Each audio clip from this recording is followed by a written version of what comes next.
Bonjour tout le monde, heureux de vous retrouver sur ce plateau de Vitamine B. On se retrouve pour 15 minutes d'échange autour de la Bible. Aujourd'hui, j'accueille Yves Boulounoué. Bonjour Yves. Bonjour Sylvain. Tu vas bien? Ça va super et toi? Oui, très bien. C'est Excellent. une joie de t'accueillir ici. C'est une joie, un privilège d'être là. Merci. Voilà.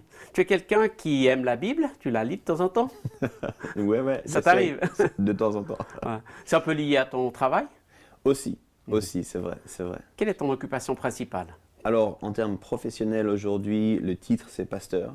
Je suis pasteur d'une communauté. Ça, c'est ce qui occupe mon quotidien. Et ouais, c'est ça. Si je dois donner mon métier, c'est ça. Tu aimes ça? J'aime beaucoup. J'aime beaucoup. J'aime surtout la Bible, me plonger dedans, essayer de l'expliquer, voir la pertinence de ce livre et puis accompagner des gens en fait. Cheminer avec des gens, je crois que c'est ça qui me passionne aussi. Et de voir ainsi le royaume de Dieu avancer au travers de la vie des gens, transformés, qui s'engagent, qui se découvrent, qui reviennent à la vie, toutes ces choses-là. Ouais. Donc quand tu lis la Bible, tu l'appliques pour toi et pour les autres aussi? Le plus possible, Ouais. le plus possible, ouais. Tu essayes de faire un lien en fait. Complètement. Je crois que pour moi, c'est vraiment Dieu qui se donne à se connaître, qui se révèle à nous. Et du coup, je me dis, si Dieu est qui il dit qu'il est, alors qu'est-ce que ça veut dire pour moi aujourd'hui en fait? Et du coup, je cherche vraiment à faire ces liens, à comprendre et pas de le voir uniquement comme un livre historique, même s'il y a plein de pépites aussi concernant l'histoire. Mais vraiment, qu'est-ce que ça veut dire, ce Dieu vivant qui se révèle dans sa Bible pour moi aujourd'hui?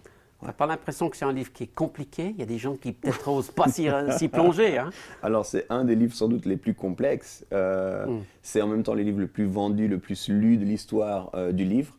Puis en même temps, sans doute un des livres les plus complexes, c'est sûr. En fait, c'est plus une librairie, une bibliothèque. Hein. C'est 66 livres qui sont très très différents les uns des autres sur un laps de temps, sur des auteurs. Donc c'est sûr, il est compliqué.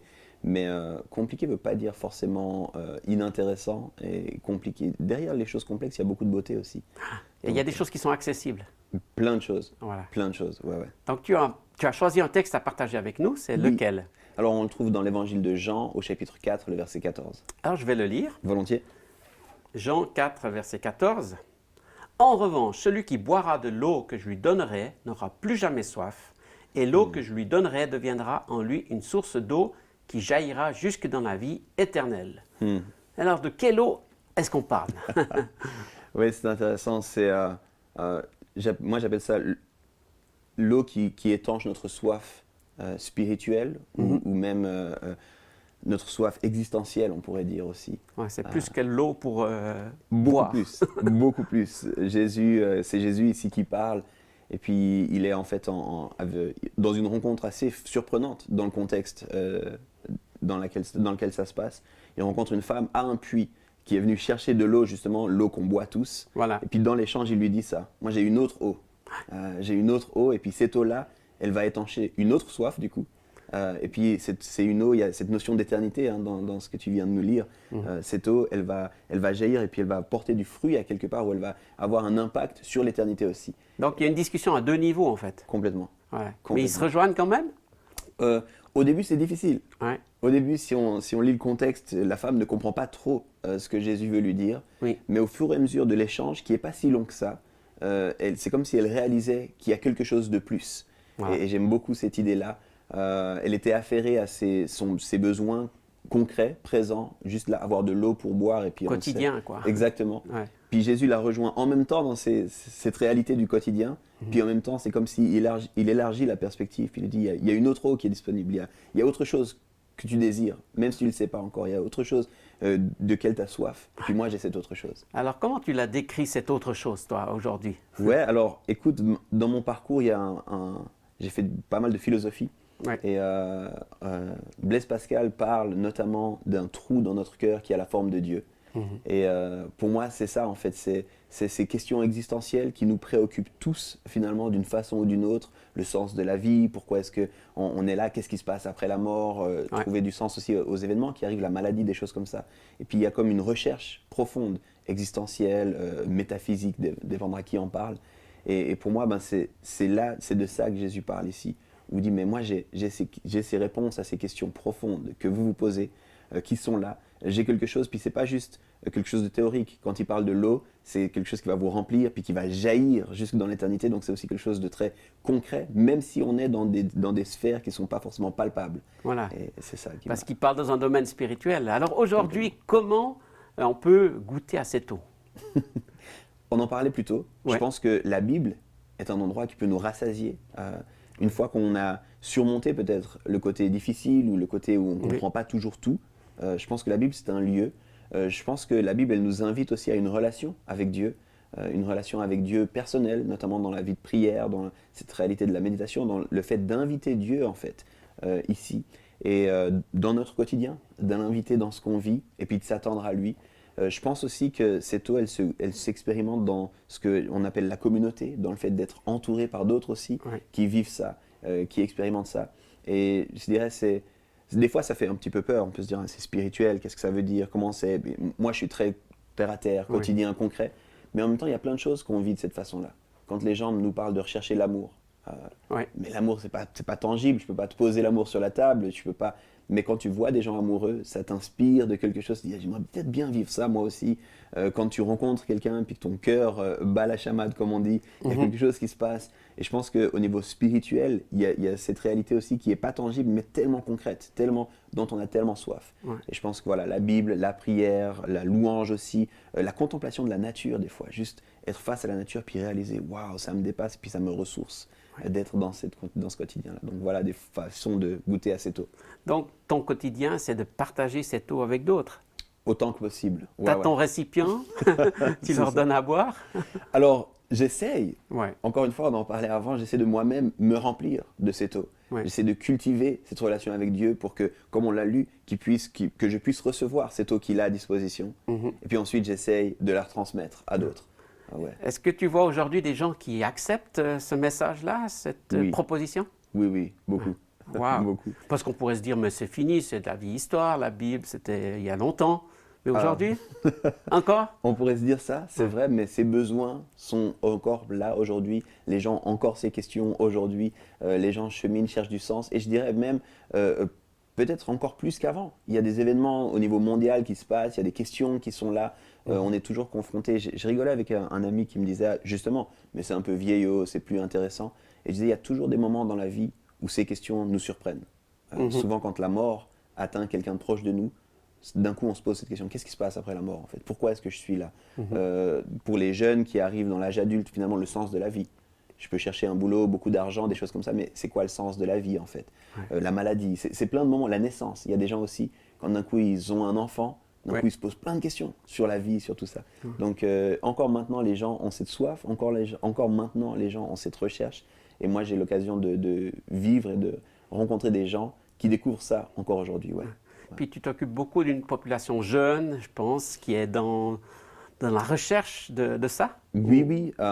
C'est vrai qu'il y a beaucoup de jeunes adultes que je rencontre, beaucoup de gens qui sont dans cette phase de vie, on pourrait dire, je dirais largement, on va dire 25 à 40 ans.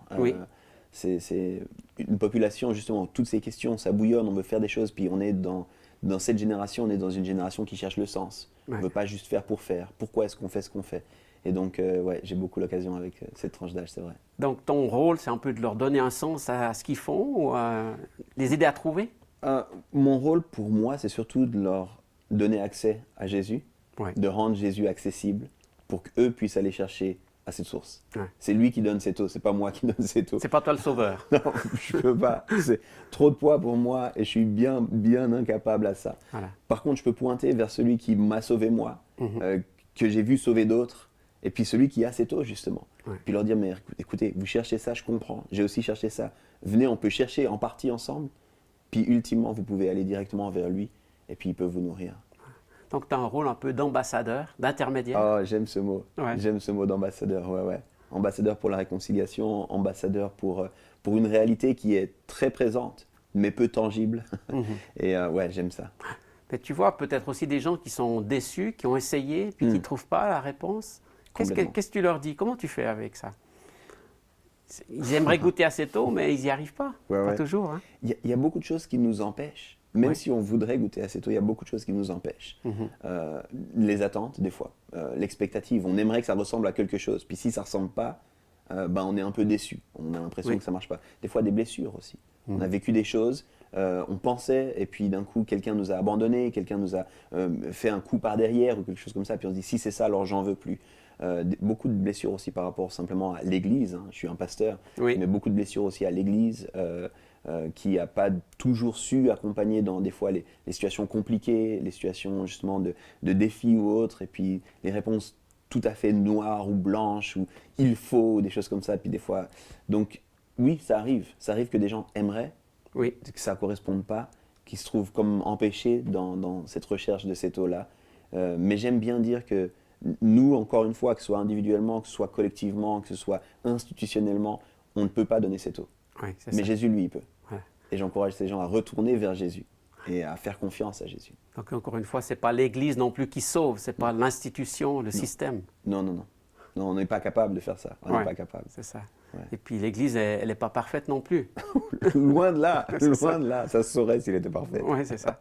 Donc, c'est pas trop dur de travailler dans cette institution, dans ce système, puis en même temps de se dire, on fait des erreurs. Comment tu le gères? Pour moi, c'est juste la vie.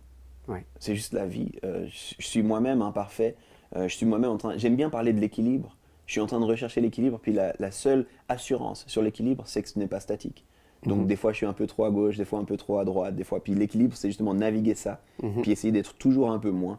Mais en fait, c'est juste normal pour moi. Donc c'est pas difficile. Par contre, je crois qu'il faut beaucoup d'humilité, et notamment le fait de dire pardon, Oui. le fait de dire est-ce qu'on est d'accord d'essayer encore ensemble, est-ce qu'on est d'accord de se relever, puis du coup d'être authentique aussi, de ne pas prétendre qu'on a toutes les réponses, de ne pas prétendre qu'on a toutes les solutions, Ouais. parce que c'est ça qui crée beaucoup de déception aussi. Ouais. Donc, en tant que pasteur, tu reconnais que tu fais des erreurs. Ouh, beaucoup. Je pensais que tu étais Beaucoup. parfait. Désolé de te décevoir. Non, mais je pense que ça ouvre des portes peut-être dans la discussion auprès de personnes quand tu deviens authentique. Complètement, complètement. Et je pense qu'on parlait un tout petit peu des blessures avant, mais je crois que c'est aussi ça des fois. On a idéalisé parce que l'Église a voulu prétendre quelque chose des fois, et je vise personne ici, mais des fois on a voulu idéaliser parce qu'on aimerait, on soupire après quelque chose de parfait, puis on aimerait que l'Église soit parfaite. Oui. Et puis je crois que justement d'arriver de façon tout à fait authentique, de dire en fait on n'est pas parfait. Nous aussi on a besoin de cette eau. Nous aussi on est à la recherche de comprendre comment naviguer ce quotidien. Par contre, on a confiance en celui qui est parfait, celui qui donne cette eau. Et puis on essaie de le suivre du mieux qu'on peut. Ouais. Et puis dans ce texte que tu as choisi, cette femme à qui s'adresse Jésus, ben, elle n'était pas parfaite non plus. Ouh, loin de là, Ouais. loin de là. Et d'ailleurs, sans rentrer dans les détails, ben c'est une des choses qui explique qu'elle soit à une heure très surprenante à ce puits chercher de l'eau. Elle était seule. Enfin, il y a plein de choses contextuellement qui nous montrent que cette femme, elle n'était pas parfaite, elle n'était pas en paix avec elle-même, elle n'était pas en paix avec son village.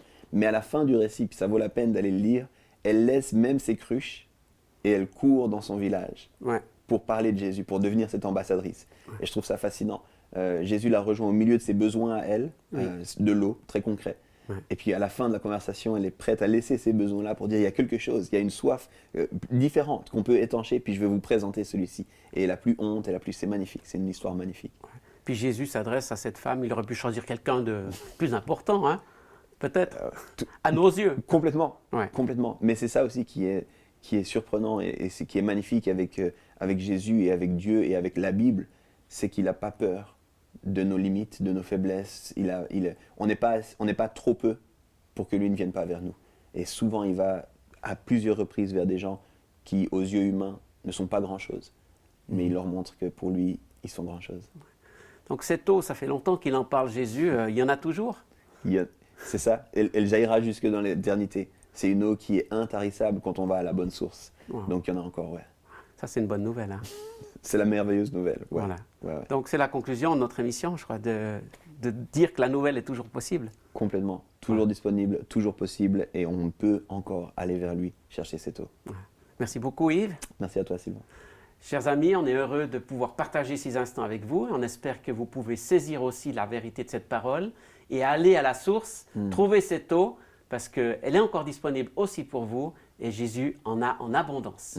Soyez bénis et au plaisir de vous revoir pour une prochaine émission Vitamine B.